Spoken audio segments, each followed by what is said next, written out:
Ang ibigay ko sa inyo na tips ay tungkol to sa mga manok na may diskarte na sa labanan. Hindi mo na kailangang i-train pa, na?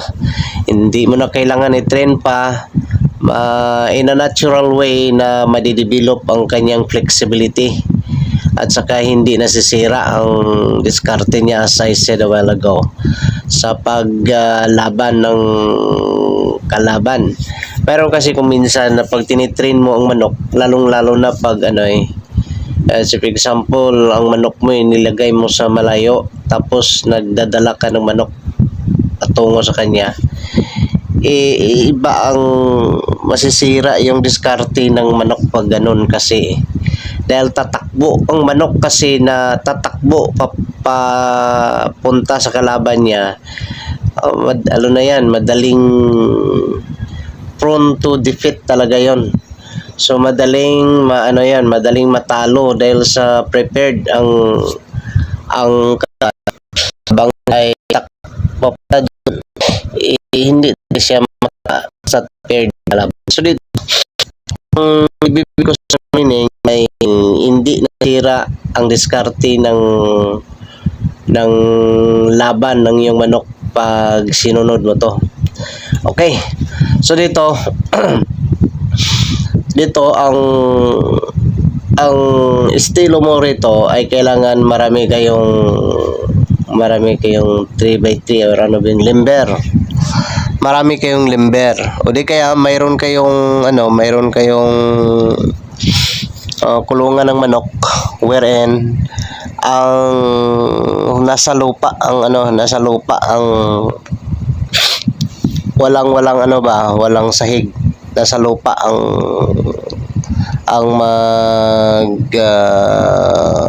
nasa lupa ang manok diyan sa sa lupa, tapos diyan sa lupa ba, parang anong tawag sa amin ito, basta diyan sa lupa ang manok mo,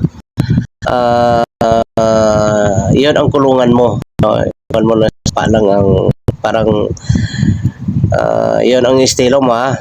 Tapos makita lang ang parang nakikita lang ang kasunod na manok. Sunod na ang kulungan mo, parang walang division. Yan, ha. Parang walang division ang kulungan mo. Gagawa ka ng, for example, mga 6 hanggang 10 kulungan na nandyan lang sa lupa ang manok upang makaka-exercise yung manok, na makaka-exercise yung manok dahil ginagamit niya ang kahig yan sa amin, kahig pa rin na sa inyo, no? Makahig yung manok sa lupa, so nilalagyan mo ng pagkain. Mas maganda pag ang nilagay mo sa inilagay mo sa loob ng yung pakpak manok, pak ng pak ng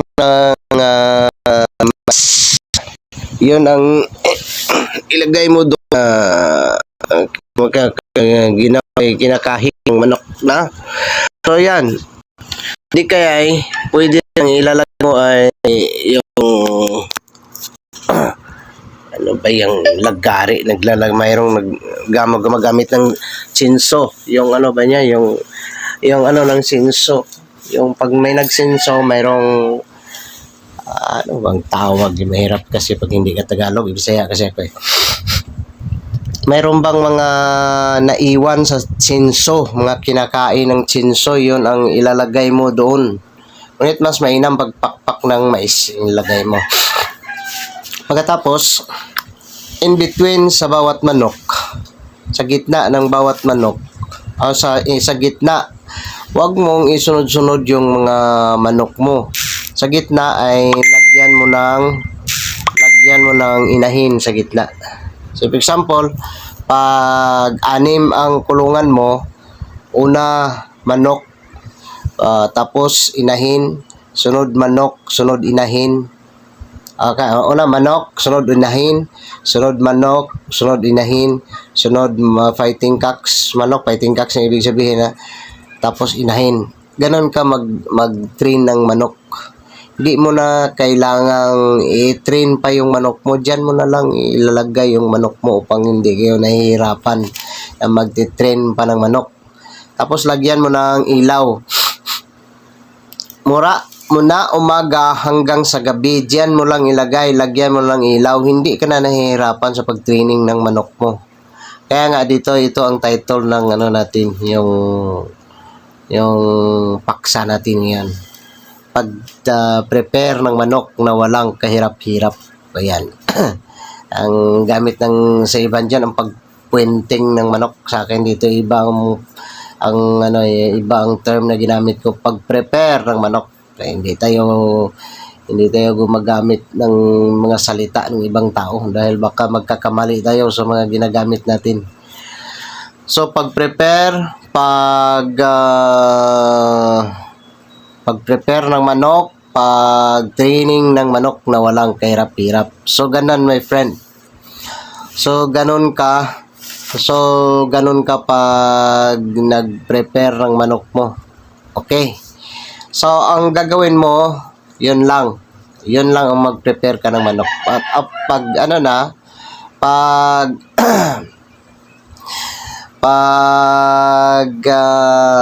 4 days before the fight, pwede mong lagyan ng wag mo nang i-keeping yung manok mo. 4 days before the fight, lagyan mo na sa itaas ng lagyan mo na ng yung cover sa itaas. Pwede yung kahit ilagay mo sa itaas, basta lagyan mo ng atip yung ba yung tawag yun sa inyo, yung pwedeng plastic or pwedeng ba yung ilagay mo, mantil o basta hindi siya na ng ulan, hindi siya na tamaan ng ulan. Okay, 4 days before the fight, pwede mo nang kunin yung inahin, or pwede mo na siyang lagyan ng division sa gitna upang hindi makita yung kasunod na manok. Yan. Parang ganun lang. Yung kinalagyan mo ng inahin, pwede mo yung lagyan ng cover doon. Bawat inahin, lagyan mo ng cover. Yan. Yan sa naman, lagyan mo ng cover sa bawat nila. Hindi na sila makakagalaw. Parang ganun lang ang estilo mo sa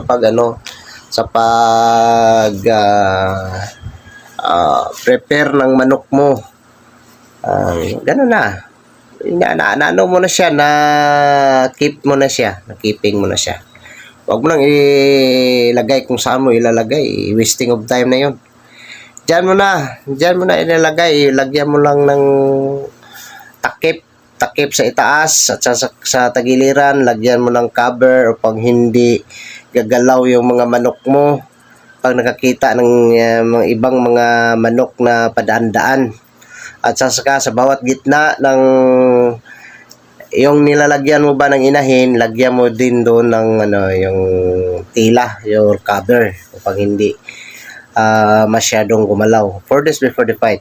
4th day na yon ang day of fight. Ganun ka mag-prepare ng manok mo. Walang kahirap-hirap talaga. Hindi na kailangan na kung saan ka pa pumunta.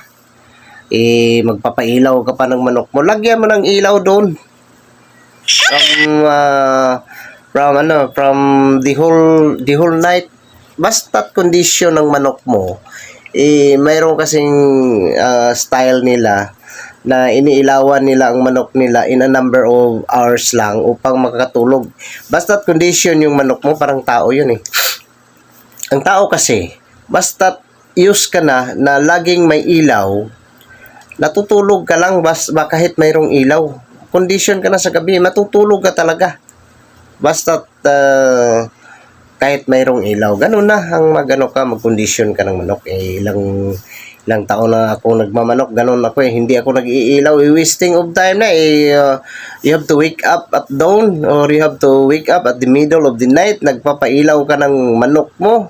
Lagyan mo na sa ilawan, wag na. Doon na, ganun na. Basta mayroong inahin sa gitna, bawat manok, ganun na. O ganun, pinaka-simple yan na pag-prepare ng manok mo na walang kahirap-hirap. Join ka in any of the competition, any of the higher competition. 3 cocks, 4 cocks, 5 hanggang 7 to 12 cocks. Walang kahirap-hirap, hindi ka na nahihirapan. Pag marami kang mga piniprepare dyan na manok, so for example, mayroon kang in 7 cocks, for example, nagpe-prepare kayo niyan ng not less than 14 to 20 cocks. Pag ganun ka nagpe-prepare. So, pag nagtitrain ka, the whole day, naubos ang araw mo pag nagtitrain ka ng manok. Kunit, pag ganun ka nagtitrain ng manok mo, sasali kayo sa any of the competition you have to join, any of the highest competition you have to join, more number of cocks as ang ibig kong sabihin, wala ka nang kahirap-hirap, binibigyan mo lang doon ng pagkain, hindi ka na nagtitrain ng manok mo. Ganun lang, my friend. So, I wish na nakabigay ako sa inyo ng mga magandang tips para sa pagmamanok. Hanggang dito lang muna. Marami pa ako ibigay sa inyo ng mga tips sa pag-prepare ng mga manok. Have a blessed day, everyone.